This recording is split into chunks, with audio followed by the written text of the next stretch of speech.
A Duel by Guy de Maupassant. The war was over. The Germans occupied France.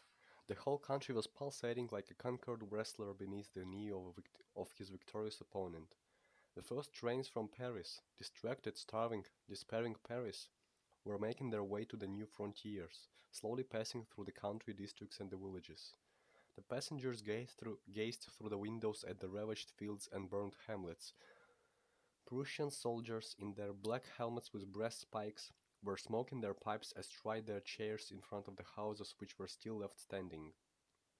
Others were working or talking, just as if they were members of the families. As you passed through the different towns, you saw entire regiments drilling in the squares, and, in spite of the rumble of the carriage wheels, you could every moment hear the hoarse words of command.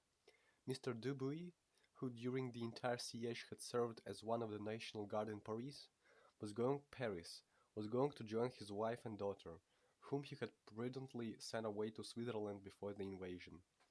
Famine and hardship had not diminished his big paunch so characteristic of the rich, peace-loving merchant. He had gone through the terrible events of the past year with sorrowful resignation and bitter complaints at the savagery of men. Now that he was journeying to the frontier at the close of the war, he saw the Prussians for the first time, although he had done his duty on the ramparts and mounted guard on many a cold night.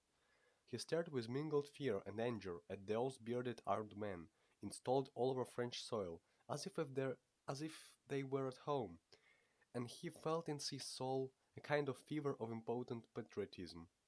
At the same time also the great need of that new instinct of prudence, which since then has never left us.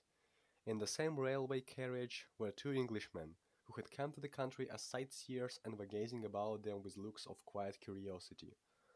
They were both also stout, and kept chatting in their own language, sometimes referring to their guide-book, and reading aloud the names of the places indicated. Suddenly the train stopped at a little village station, and the Prussian officer jumped up with a great clatter of his sabre on the double footboard of the railway carriage. He was tall, wore a tight-fitting uniform, and had whiskers up to his eyes.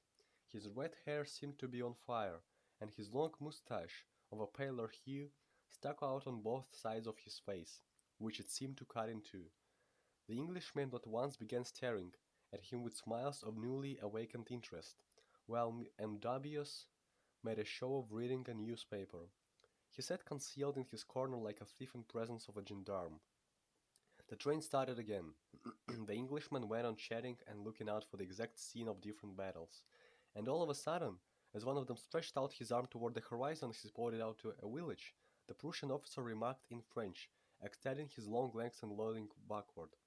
"I killed a dozen Frenchmen in that village and took more than 100 prisoners." The Englishman, quite interested, immediately asked, "Ha, and what is the name of this village?"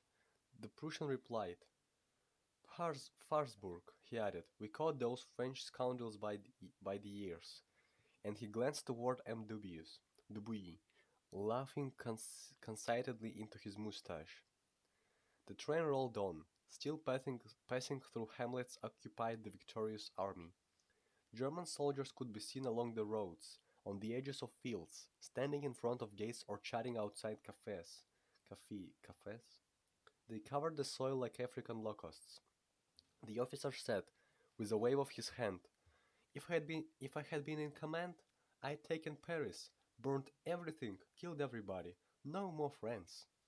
The gentleman, through politeness, replied simply, "Ah, yes." He went on, "In 20 years all Europe, all of it, will belong to us. Prussia is no more than a match for all of them." The Englishman, getting uneasy, no longer replied. Their faces, which had become impassive, seemed made of wax beneath their long whiskers. Then the Prussian officer began to laugh, and still lolling back he began to sneer. He sneered at the downfall of France, insulted the prostrate enemy. He sneered at Austria, which had been recently conquered. He sneered at the valiant but fruitless defense of the departments. He sneered at the Guard Mobile and at the useless artillery. He announced that Bismarck was going to build a city of iron with the captured cannon, And suddenly he replaced his boots against the thigh of M. Dubuis, who turned away his eyes, reddening to the roots of his hair. The Englishmen seemed to have become indifferent to all that was going on, as if they were suddenly shut up in their own island, far from the din of the world. The officer took out his pipe and looking fixedly at the Frenchman said, "You haven't any tobacco, have you?" M. Dubuis replied, "No, monsieur." The German resumed, "You might go and buy some for me when the train stops." And he began laughing afresh as he added, "I'll give you the price of a drink." The train whistled and slackened its pace. They passed a station that had been burned down, and then they stopped altogether. The German opened the carriage door, and catching M. Dubuis by the arm said, "Go and do what I told you, quick, quick." A Prussian detachment occupied the station. Other soldiers were standing behind wooden gratings, looking on. The engine was getting up steam before starting off again. Then M. Dubuis hurriedly jumped on the platform, and in spite of the warnings of the station master, dashed into the adjoining compartment. He was alone. He tore open his waistcoat. His heart was beating so rapidly, and gasping for breath, he wiped the perspiration from his forehead. The train drew up at another station, and suddenly the officer appeared at the carriage door and jumped in, followed close behind by the two Englishmen, who were impelled by curiosity. The German sat facing the Frenchman, and laughing still said, "You did not want to do what I asked you." M. Dubuis replied, "No, monsieur." The train had just left the station. The officer said, "I'll cut off your mustache to fill my pipe with," and he put out his hand toward the Frenchman's face. The Englishmen stared at them, retaining their previous impassive manner.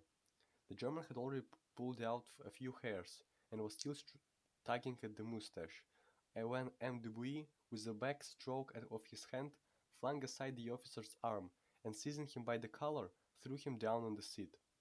Then, excited to a pitch of fury, his temples swollen and his eyes glaring, he kept throttling the officer with one hand, while with the other clenched he began to strike him violent blows in the face.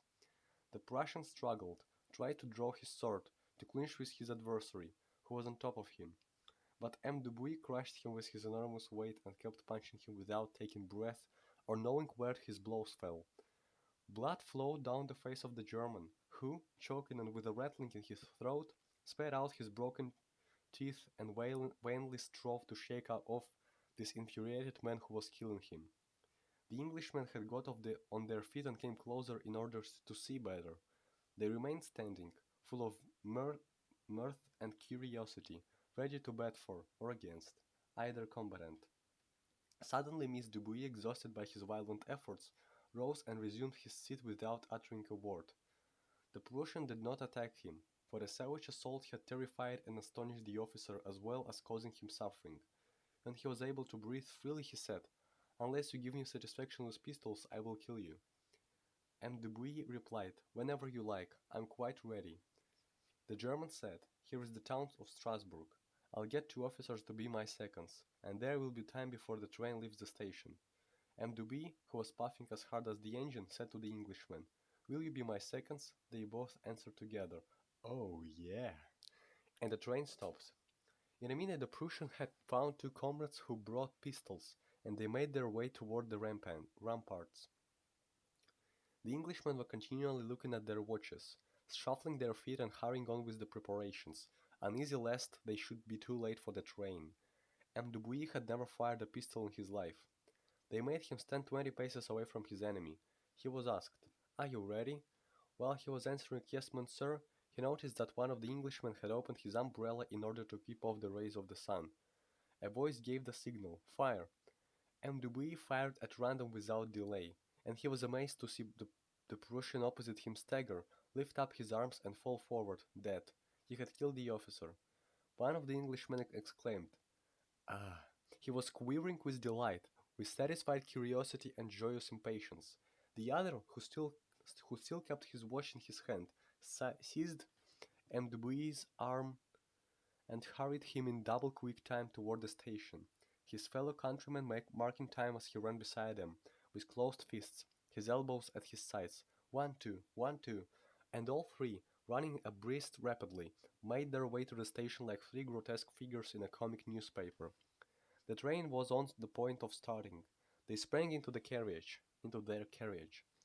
Then the Englishmen, taking off their travelling caps, waved them 3 times over their heads, exclaiming, "Hip, hip, hip, hurrah!" And gravely, one after the other, they extended their right hands to M. de Bouilly and then went back and sat down in their own corner.